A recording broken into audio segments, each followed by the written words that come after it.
Deputy CM Bhatti విక్రమార్కకి BRS MLA Prashanth Reddy counter ఇచ్చారు. CM Revanth Reddy చెప్పాల్సిన సమాధానం బట్టి ఎందుకు బట్టి చెప్తున్నారంటూ కూడా ప్రశ్నించారు. సీఎం క్రెడిట్ ను కొట్టేయాలని బట్టి అనుకుంటున్నారని కూడా ప్రశాంత్ రెడ్డి విమర్శలు గుప్పించారు. పల్లారాజేశ్వరరెడ్డి గారు మాట్లాడుతూ గవర్నర్ గారి ప్రసంగం మీద మాట్లాడుతూ రుణమాఫీ మీద మాట్లాడారు. గవర్నర్ గారి ప్రసంగం రిప్లై ఏమో సీఎం గారు చేసేది ఉండే సార్. మరి పాపం డిప్యూటీ సీఎం గారు లేచి మరి ఎందుకు మరి తను క్రెడిట్ కొట్టాలనుకుంటున్నాడా సార్? ఇప్పుడు అంతే అల్లదా సార్? సార్ అది వదిలేయండి సరిగా, వాళ్ళిద్దరి మధ్య పంచాయతీ నాకెందుకు సార్, కానీ అది వదిలేయండి సరిగా సార్. ఇప్పుడు వారు రుణమాఫీ మీద సార్, రుణమాఫీలో బాల్కొండ నియోజకవర్గంలో 51,000 మంది రైతులు ఉంటే ఇప్పటికైంది సార్ 20,000 మందికి అయింది సార్. ఇంకా 31,000 మందికి కావాలి సార్. వాళ్ళని చెక్ చేసుకోమనండి సార్, మళ్ళీ రిప్లైలో చెప్పానండి సార్. వాళ్ళు చెక్ చేసుకొని మళ్ళీ రిప్లైలో చెప్పానండి. ఒకటి నెంబర్ 1, మేము రుణమాఫీ చేసిన అమౌంట్ కంటే 2 విడతలుగా మేము రుణమాఫీ చేసిన అమౌంట్ కంటే మొన్న వాళ్ళు చేసిన రుణమాఫీ అమౌంట్ తక్కువ ఉన్నది అని చెప్పి నేను ఇక్కడ మాట్లాడుతూ ఉన్నాను. దాన్ని కూడా వివరాల ప్రకారం తీసుకొని నాకు చెప్పానండి సార్. వాళ్ళ రిప్లైలో చెప్పానండి సార్. కావాల్సుకొని ఏదో చెప్పుకుంటే సభను తప్పుదో పట్టించే ప్రయత్నం చేసిందని నేను మీకు మనవి చేస్తా ఉన్నా సార్. పల్లారాజేశ్వరరెడ్డి గారు మాట్లాడుతూ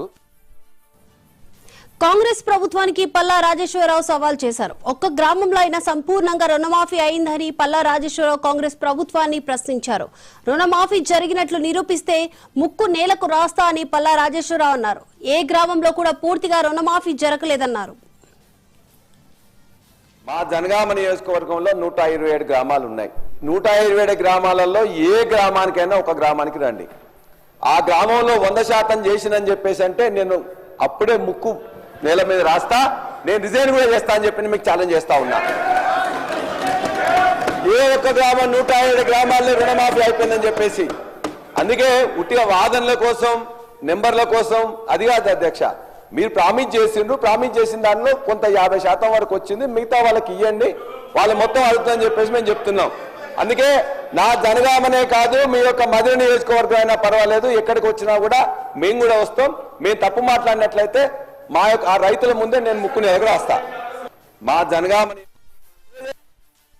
ఇవాళ ఆ విద్యాశాఖలో ఏదైతే ఈ 15 నెలల్లో జరిగిందో భారతదేశంలో ఏనాడు కూడా ఏ సంవత్సరంలో కూడా జరగనంతగా ఒక్క ఈ సంవత్సరంలో విద్యాశాఖలో స్కూల్ ఎడ్యుకేషన్ లో 2 లక్షల మంది డ్రాప్ అవుట్ అయినరు.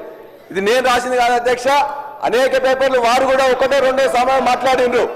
2 లక్షల మంది జూనియర్ కాలేజీలో డిగ్రీ కాలేజీలో మొత్తం తగ్గిపోయిండ్రు. యూనివర్సిటీల గురించి చాలా ఎక్కువగా చెప్పింది, మేము పట్టించుకోవట్లేదని చెప్పేసి.